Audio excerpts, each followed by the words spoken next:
This is a natural gas pipeline that ruptured in Virginia. This is about 10 years ago, I think. And what happens when a natural gas pipeline ruptures is it's under so much pressure you don't get small leaks. A very, very small hole, a pinhole, becomes a very, very big hole, and that pressure causes the pipe to separate like that very quickly. Usually it will eject that section of pipe. It'll break the welds, and that section of pipe goes flying away. Pressure on the pipe, it ignites when that, because usually there's a spark. When that pipeline comes apart, there's a spark, ignites the pipe, and it's under pressure, and so it's like a gas jet, and it's shooting perpendicular or parallel to the direction that the pipeline travels. And you can see that here, how that jet fire went. And these are houses where the smoke is. These were houses at this highway intersection. This is a gas transmission pipeline that failed. This was a fairly new pipeline that was put in. This might be Pennsylvania, I can't remember. What happened here was they had a landslide. The land subsided. And there should be geological studies along the route to look for this kind of stuff. And it caused the pipe to separate, it ignited, and created a big fire. Luckily, there wasn't anybody close to this one. This is what a natural gas transmission pipeline fire looks like. You can see the fire trucks there, they're big. This is Pacific Gas and Electric in California. This is in San Bruno, California, right outside of San Francisco. This was 10, 12 years ago. The PG&E pipe, and PG&E is notorious for not doing adequate inspections on their pipelines. And this was a pipeline that failed in a neighborhood and burned down several blocks of homes. So again, pipelines can be the safest mode of transportation for fossil fuels. It doesn't mean they're risk-free. The pipeline industry likes to talk about the frequency of accidents on a per barrel or per cubic foot or per million cubic feet of natural gas transported. Frequency is not risk.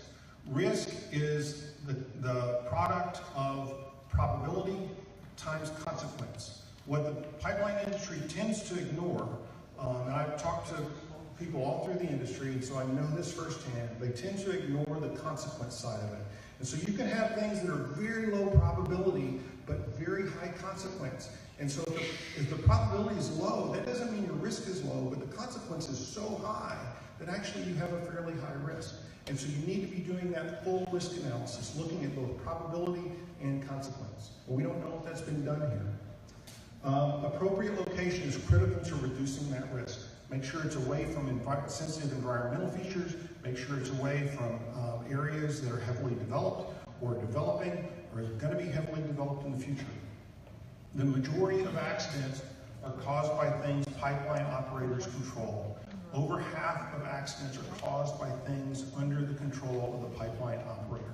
It is one of the just stereotypical accident scenarios is where a pipeline fails and the operators that are in Tulsa or Houston or someplace else, they don't believe in their instruments.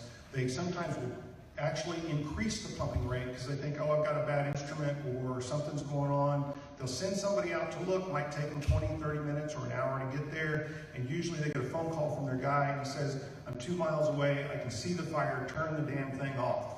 And because it happens over and over and over again in the industry. Third-party strikes in rural areas and developing areas are a big deal.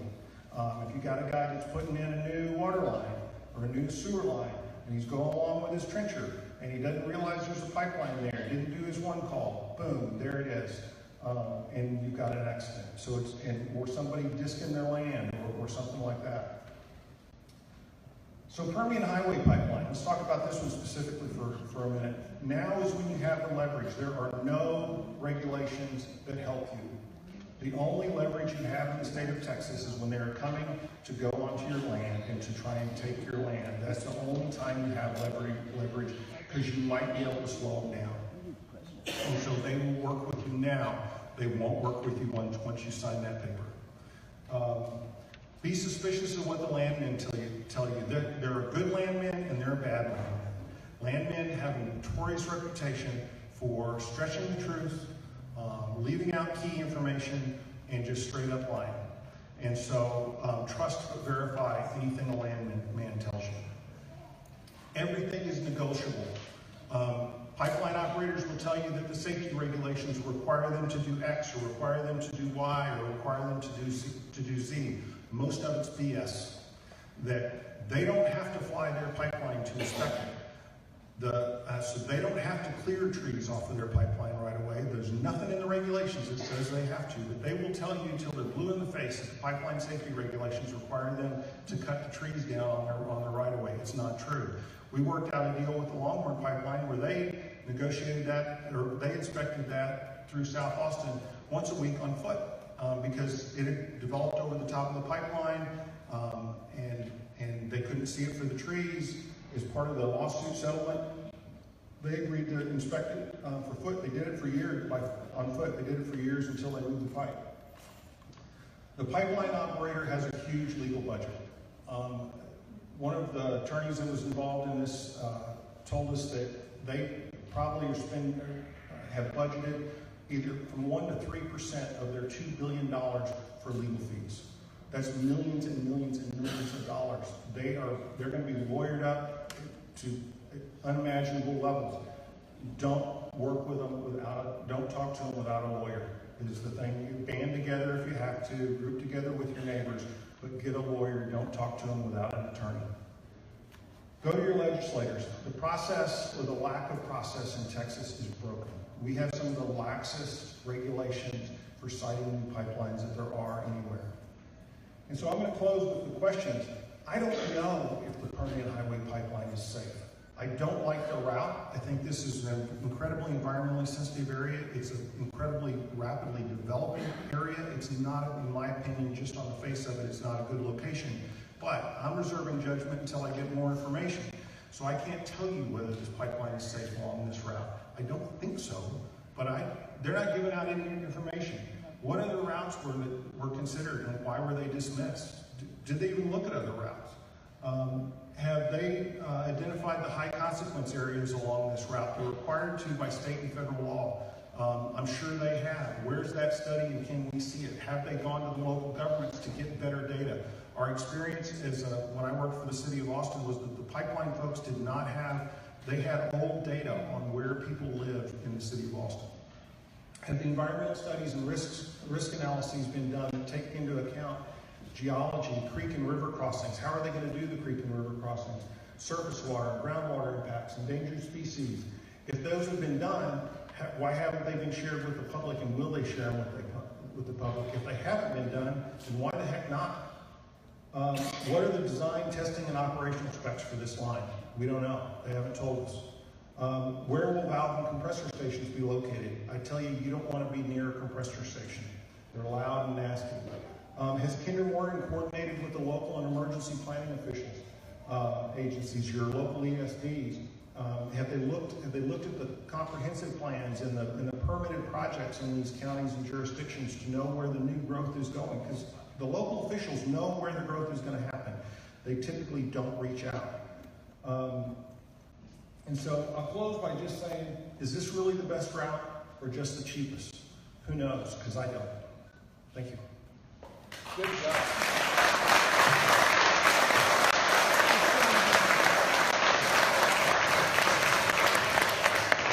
Thanks, Jeff. We appreciate all that information.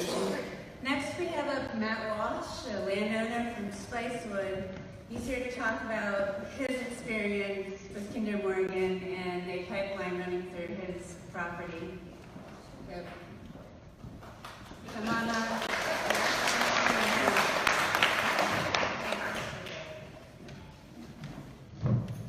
Hello, my name is Matt Walsh. I just want to thank everybody for being here tonight and showing your support. I think it's very important that we all stick together to fight this as a community. Little history on me. I bought 53 acres in Blanco 2 years ago with intentions of building a house and moving out here. I've worked hard on it the last 2 years to preserve it and to make it beautiful, and I really want to live out here. Their initial route where they wanted to propose to put the pipeline through my place would split it right in half, so I would not have a good spot to build a house without being more than a couple hundred feet from the pipeline, which is, in my opinion, a little too close to be comfortable with. My experience with Kinder Morgan so far and its contractors has not been good. I've been dealing with them for the last 6 months, since September of last year. Initially, a gentleman called me before I had any paperwork in the mail, and he asked me if I was interested in having a pipeline go through my place. And I told him absolutely not. About a month later, I get a packet in the mail, and I get another call from this gentleman saying that if I don't give them survey permission, they will get a restraining order, and they will get it done without my permission. So I signed the survey permission, gave it to them, and when it came time to do the survey, they didn't show up after they had scheduled it with me. And I don't live here currently, I live in Spiceswood, so I had to take a day off of work, drive out here, drive back, all for nothing. And they did that to me a second time for another survey. And the rep that I've been talking to, I wanted details on the pipeline, how it's going to be done, how they're going to go through my creek, how long construction is going to take. I get no answers on anything. So it's, they haven't been transparent at all in this process. And I don't know how they expect us as, property owners to make a decision if we want them to go through or not, if they can't answer any of our questions. It's very hard to make a decision. In addition to them not showing up for surveys, etc., I've caught employees or pipeline employees on my property without permission.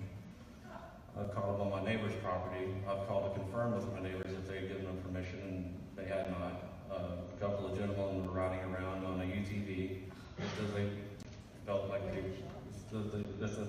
just how they wanted to do it, without asking anybody. My other neighbor said that they had gone onto his property and didn't close his gate and did not lock it as well. I've had a helicopter fly over my property twice and circle around my property low enough to where I could see the people in the helicopter. I just think it's a little bit of harassment, And, I bought my land out here because I love the hill country. I've always wanted to live here. And I've come here since I was a kid with my family. And I love this area, so I'm going to do the best I can to fight and let everybody else know how we're being treated. The contract so far, their initial offer was about 5% of what my property value is. And from what I've read, it will devalue property anywhere from 20 to 30%. And, I think that we're going to be the ones taking the brunt of this project. We're going to be the ones going to be taking the hit. We're going to be paying for it. They talk about these tax breaks and they're giving money to taxes, but, how much are we losing? How much is it going to devalue our property? How much are they going to lose in tax revenue on that end of the spectrum? I mean, there's all these things we need to consider here. I just think that this project is being pushed through here without much oversight, regulation, without any studies, and I just think it's a danger for our community, and I just hope everybody fights it and gets more answers before making a decision on anything. So I appreciate y'all, and thank you for your time.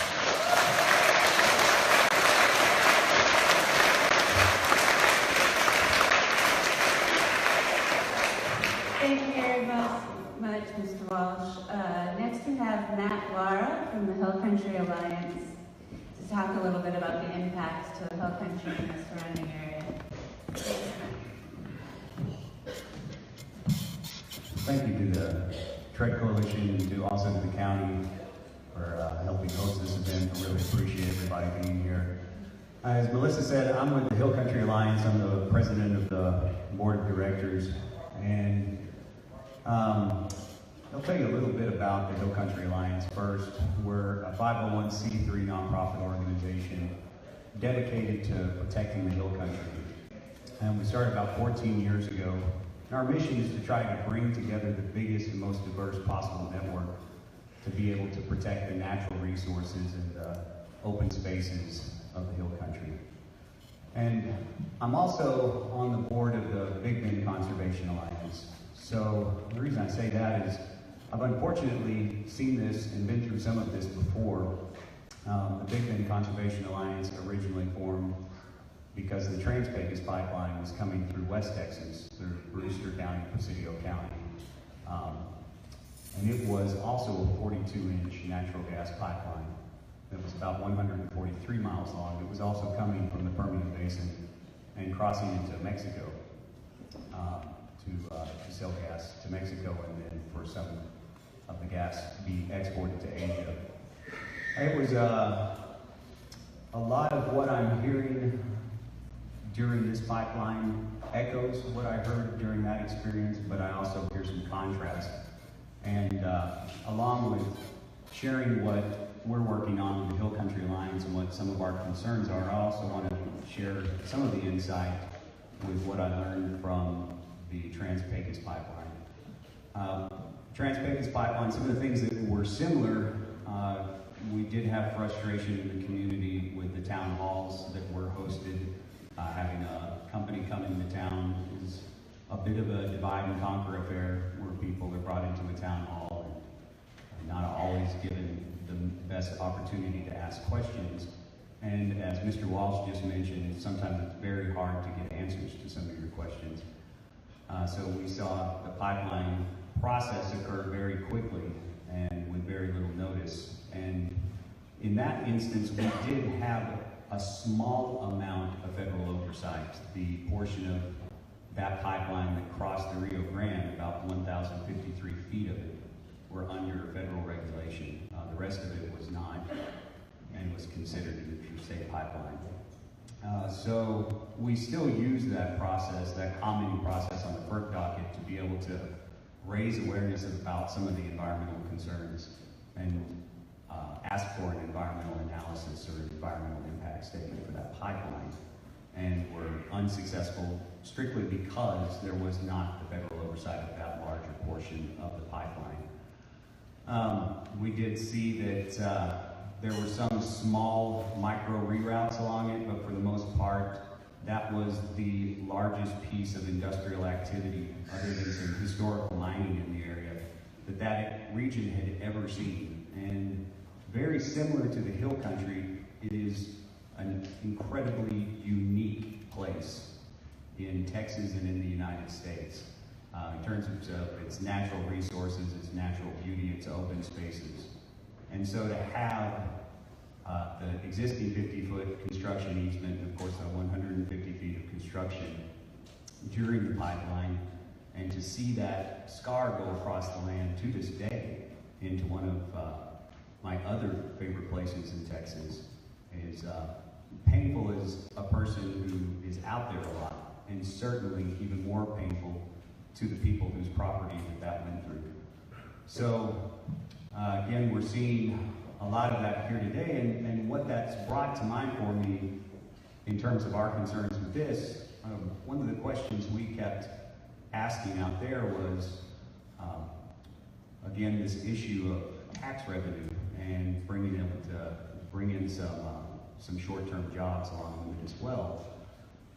There were already existing economies out in that region that worked extremely well with the natural resources. The recreational tourism in that industry brought billions of dollars to that economy. Of course, the heritage ranches in that area were also providing good land stewardship while also working well with the natural resources of that region. So having been through that experience and seeing some of that impacted, some of that natural beauty of the Big Bend impacted, and some of that private property and good land stewardship impacted in the Big Bend, that makes me ask the same question here. So that is, a primary concern is, I guess I'll give you an example. I just had my parents down here this weekend from Amarillo, and I love Amarillo, but unfortunately it's not as beautiful of a place as the Hill Country. Maybe you can understand that. But they came down here and they talked about all of their friends, saying that they were so excited and so jealous of them coming down to the Hill Country. and how it's one of their favorite places, if not the favorite place for them to come visit, because they want to see the wildflowers, they want to see the beautiful rolling hills and the open spaces, and the water, and the crystal clear rivers that we have out here that are largely spring-fed. And that made me think about how many people do come through these communities and spend tourism dollars. And that we do have an incredible industry that exists here in the Hill Country. And even, one might say, a brand that is the Hill Country that is represented by these open spaces and this natural beauty. So, again, hearkening back to the experience with the T.R.E.A.D pipeline, one of our concerns is that we felt that that was opening a corridor to more industrialization in a region that had not seen any to that point. And as the Hill Country Alliance representative, we also have that concern, is that this is an area that up until very recently has not seen a lot of heavy industry come through it. So to get a little bit more specific, Mr. Fiesler, who I think is going to be part of the Q&A session, can answer these more specifically tonight, or speak to this more specifically tonight. I'm actually an electrical engineer by trade and conservationist by heart, so I can't address any specific concerns with hydrogeology, but at the Hill Country Alliance we work in teams, basically. We have a night sky team, we have a land team, we have a water team, and a communities team. Our land program manager, Daniel Oppenheimer, is back here. If you'd like to speak to him about some of the work we're doing with land conservation. But we also have Charlie Flatten, who has spoken at several other pipeline events, but was unavailable tonight, who works on a regular basis with representatives of groundwater conservation districts and communities to address some of these specific concerns. So, as you know, Blanco County gets its water primarily from the Trinity Aquifer, but also from the Blanco River and from several other sources along the Ellenberger Aquifer. And a lot of the aquifers, and most of the aquifers in the Hill Country that we get our drinking water from are inside of what are called karst formations. So these are extremely holy formations where there's a definite connection not only between the groundwater and the surface water, in other words, the aquifers and the rivers, but also the surface that we actually walk on and build upon, and the aquifer. So the issue of construction of this pipeline, and I think Chuck brought up some of these points and did a very good job of addressing them, but I'll reiterate that when this construction process happens, I remember vividly what it looked like in the Big Bend and seeing the scar across the land, but also seeing the pipe lay down yards and where the equipment, the large construction equipment was stored. And that's a huge concern. So even if the pipeline company swears up and down that they're not going to run anything but natural gas through this pipeline, and that natural gas is of no concern to the aquifer, we would still have the concern that the diesel that fuels the construction equipment, the extremely toxic hydraulic fluid that's in the lines, that's stored in bulk, the potential of the spill of that and the effect of that on the aquifer, and also just the mechanical damage that occurs to the land, the soil, and the geological formations in this region. And that's not just in terms of groundwater, but also in terms of surface water with some of the river and stream crossings. There is some small amount, as I think Chuck mentioned, of federal oversight in terms of some of the larger rivers and navigable waterways.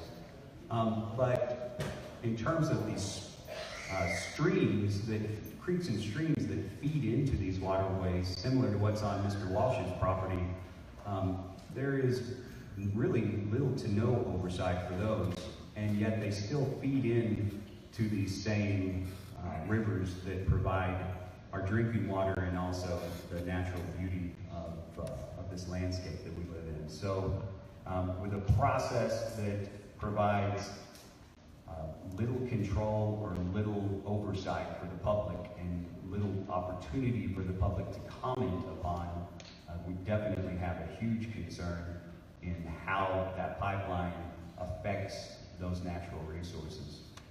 So we are continuing to work through the Hill Country Alliance by going out into communities and working with the groundwater districts, putting on some workshops that will try to keep you in the loop about some of the natural resource issues that we're dealing with this.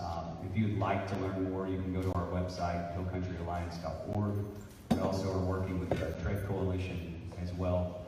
We have an incredible network in this community, and that's probably the last and most important thing that I want to leave you with is our experience, or my experience in West Texas, very different in one way, and that is we were incredibly underrepresented in West Texas. We started that organization as a reaction to address that pipeline coming through the community. And as one of our founding board members at Big Bend Conservation Alliance said, he felt like we were trying to build a boat during a storm. And we have a pipeline going through there now, but we've also started to build more of a network to address some of those issues. That network already exists in the Hill Country and has gotten stronger.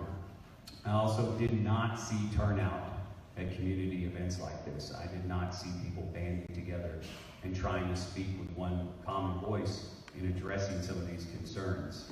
So that gives me a lot of hope, but there's obviously still a lot of work to do, and we will continue working within this network to address this issue. And as I said, please feel free to reach out to us at any point in time if we can provide any information in terms of some of the natural resources. One other thing I did want to mention that just struck me, I apologize, I'm working without notes here, so I get a little scatterbrained. But the compressor stations, as Chuck mentioned, that is a huge concern. Not only do they take up a large footprint of land, they're extremely loud. There is a maintenance event, a regular maintenance event for a pipeline called a blowdown, in which they release a large volume of gas from the pipeline. It is described as sounding like a jet engine going up. So it's very important that we find out if and where these compressor stations will be in our community. Secondly, of course, that is a large amount of construction, so that harkens back to all the other issues I spoke to in terms of the land in the aquifer. But thirdly, and this is something that's very near and dear to my heart, the quality of our dark skies. We actually, amazingly, in some of these outlying areas outside of Austin, once you get a little further away from the I-35 corridor, we can still see the Milky Way at night. And a lot of that is because we still have these nice, smaller communities out here that don't have a massive amount of lighting. And the lighting that's in them is pretty good. In other words, it's pointed down. But if you drive out towards West Texas at night on Interstate 10, and you kind of look and see some compressor stations out there, or anywhere else where they exist along a pipeline route, you'll see some very intense industrial lighting going up and ruining that clear view of the night sky. So that's a third concern. So again, thank you all very much for coming, and I'll be available to answer questions later.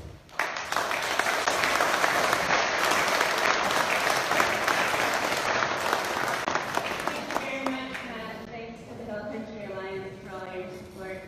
So we're going to start the question and answer session, but before that, I want to introduce you to a very special person, Miss Kay Pence. She is one day woke up and found out that she might have a pipeline 20 feet from her pillow at night. And she would like to give you a little bit of information and her thoughts on the PH. Thank you, Kay.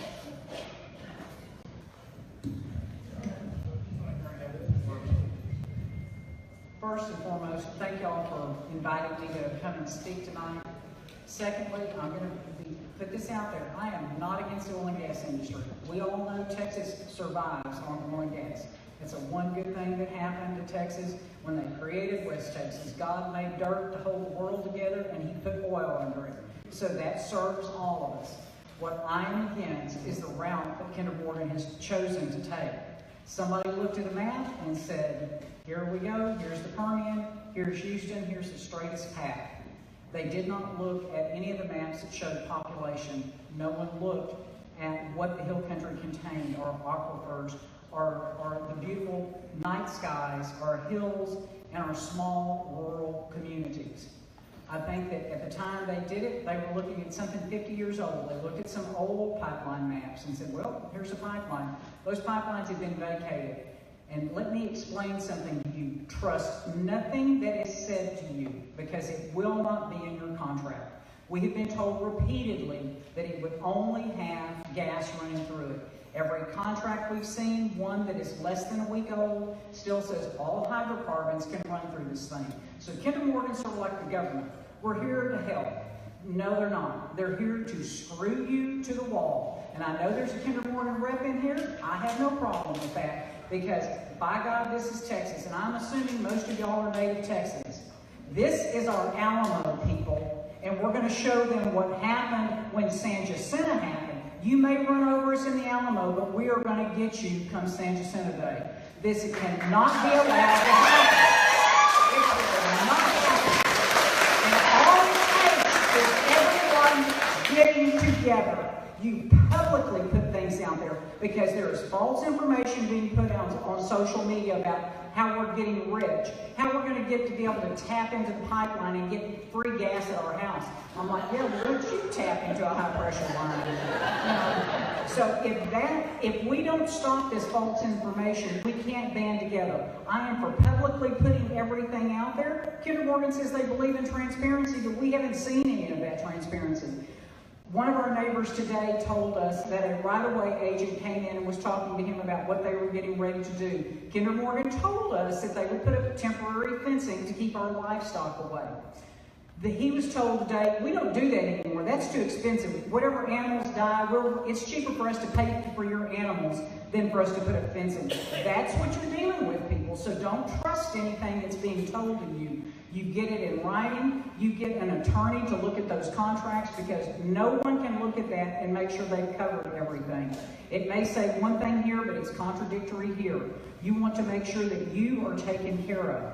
But I think that we can fight this. I think that we've got traction. I think that we get with our elected officials and we keep pushing this. Kinder Morgan has a way to save face, and so you might write this down back there, is that Kinder Morgan can come in and say, you know what, we did look at this. We looked at how this was going to impact the most precious part of this state, and we chose to take a different route. We do not want to destroy what is the Texas Hill Country, because they've already said one thing, they're standing behind it. So by God, move this pipe, and y'all stand together. And if you've got a neighbor that thinks it's going to be okay, you need to talk to that neighbor.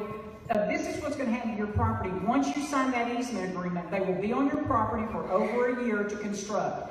And they own that for the rest of your life, your children's life, however long Kinder Morgan wants to have that. They're going to pay you one small sum, but you need to take that dollar amount and divide it over 50 years and see what that is.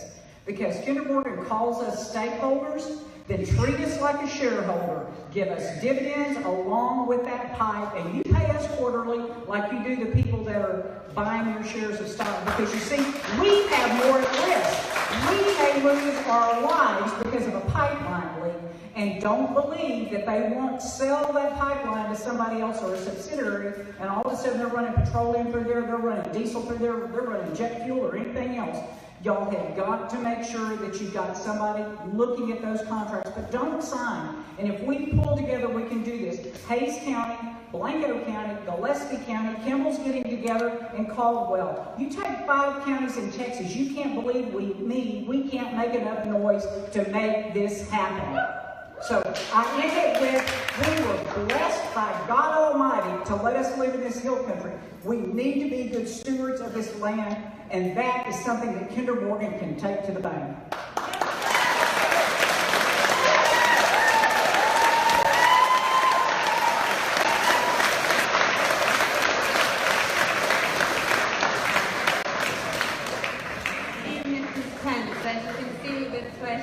laugh because no one can quite follow her. So now for the question and answer. If you have a question, there's a microphone in the middle of the room. You can line up and ask your questions. We have Ron Friesler with the Groundwater Conservation District. Okay. Sure. Chuck Lesniak, Matt Lara, and Tom Weir, the Commissioner from Precinct 1. You can come up. Thank you.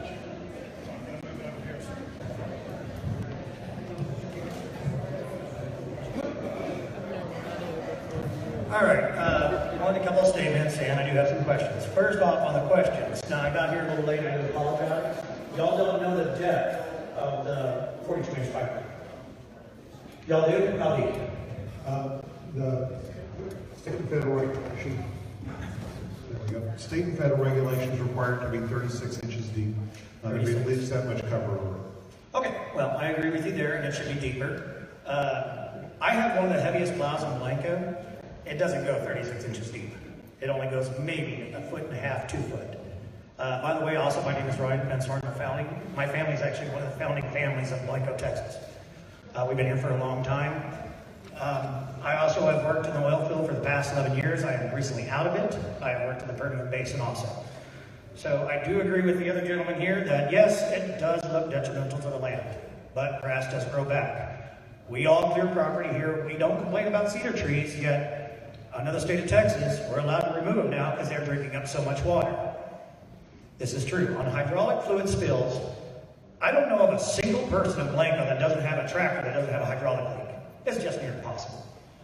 I mean, all tractors have it. And I do concern, I try to watch my tractors, but we're farmers. And the economy's gonna do great. In Blanco, I'm born and raised here, like I said. The only bad part, I agree with you, there needs to be more protection. Always be safe about everything. And watch the environment. But we've all been through this with the cedar trees. And they have to. I'm clearing part of my property right now. I'm not ashamed of it. The water needs to come back. The river's actually low. I live 7 miles upstream. And the Blanco River used to never go dry. Ever.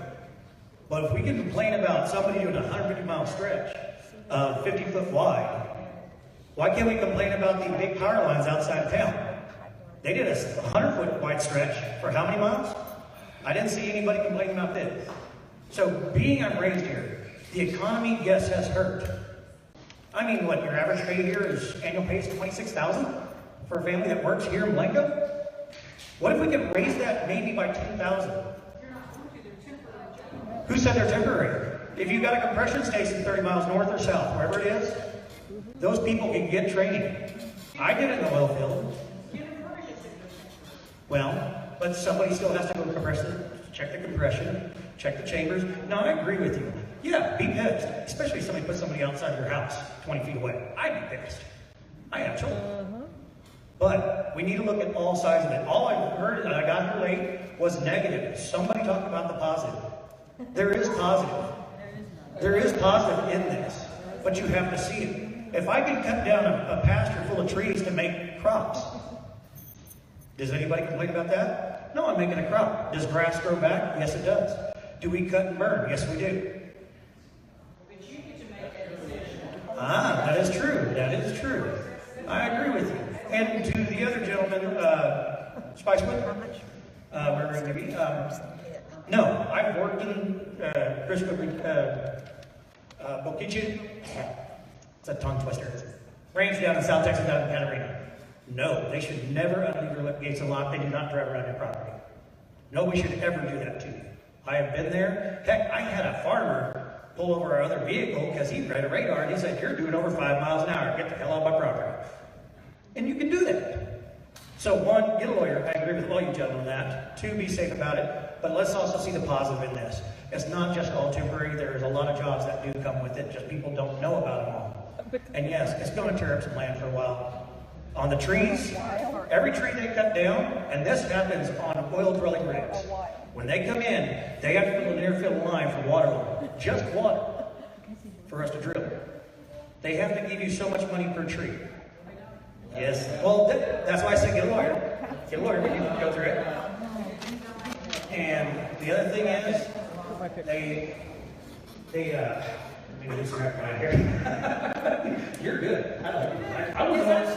Never piss off that lady. But no, you're really good about this. And so on Gilware, they have to help with the trees. They have to pay a linear foot for the line going through. Now, how many people around here actually have mineral rights? Mineral rights. There's only a few of us left.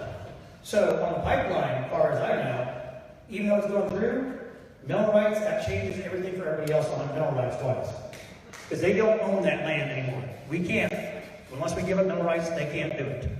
They have to pay us constantly. So that is a difference for some people here. Very, again, contract. Okay. Okay, so let me explain this even well. So say you're here and your neighbor's here, right? If they drill it through here and go over here, even though they didn't drill on his property, they're taking oil from his property, he has no right. But you're transporting it, yes, through mineral rights. Okay, so I'm telling you, but I agree with you on a lot of things. But can we see some positive in this too? all right, I think your point has been well made. Thank you very much. Now we're going to open it up and we're going to give everybody a certain amount of time because we have a lot of people who have a lot of questions. So, next question. Well, I was just going to correct something that he said because it's writing a contract that they can take any tree they want. And I've asked our lawyer to strike that and to charge them $40 per 4 foot on any oak tree we take. I won't get my way, but I'll ask them to do it anyway. No, we don't have any rights. It's all in the contract. We got our landowner rights on March 5th. We got our call for a survey a couple weeks before that. According to state law, you're supposed to get them together. And it was interesting that the lawyer said the landowner rights with a little note that said, I understand you've already been asked to survey, which is an admission that she already violated the law because they're supposed to come together. So I got a call like at 9:30 in the morning and I didn't know who the hell it was. And I kind of told them in a rude way where to go. They're now going to come 672 feet on our property. And this is the third route that we've had. And we have to keep asking. We, the lawyer. You literally have to keep looking because you don't know what the route is. And it was going across the road, and then it wasn't going across the road.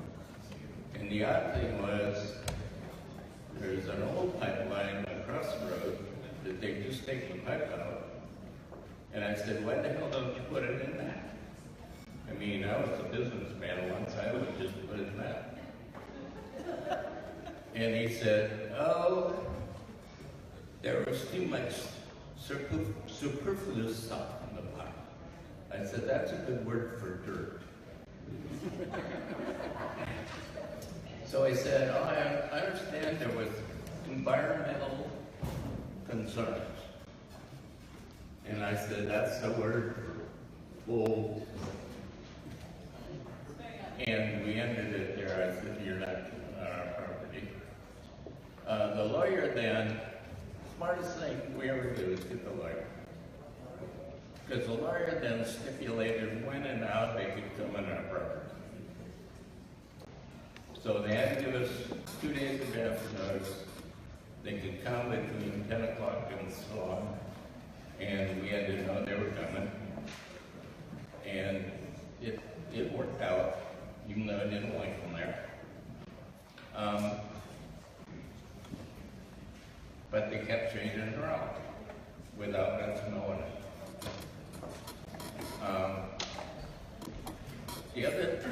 thing I wanted to address was your question about the freshwater and the hill country. The hill country is famous back into the 1600s or 1500s when a French explorer came up in French, which I can't do even though I have 2 years, but called it the gem of the hills back then. So it's been famous for 600 years. We get our water basically from springs. Now I know we drill our wells into the pockets, but all the streams and all the ponds that you see and all those pockets get their water from the springs. And we don't get springs until we get enough rain to get water level. And so what Testing, I'm sorry, sir. What? But we want to give everybody a chance. So Okay. we're going to ask you to have a seat, and we're going to give everybody 1 minute to ask All a right, question. give me 5 more seconds. What I'm really worried about is them disturbing the little creeks. Because when they're gone, the fresh water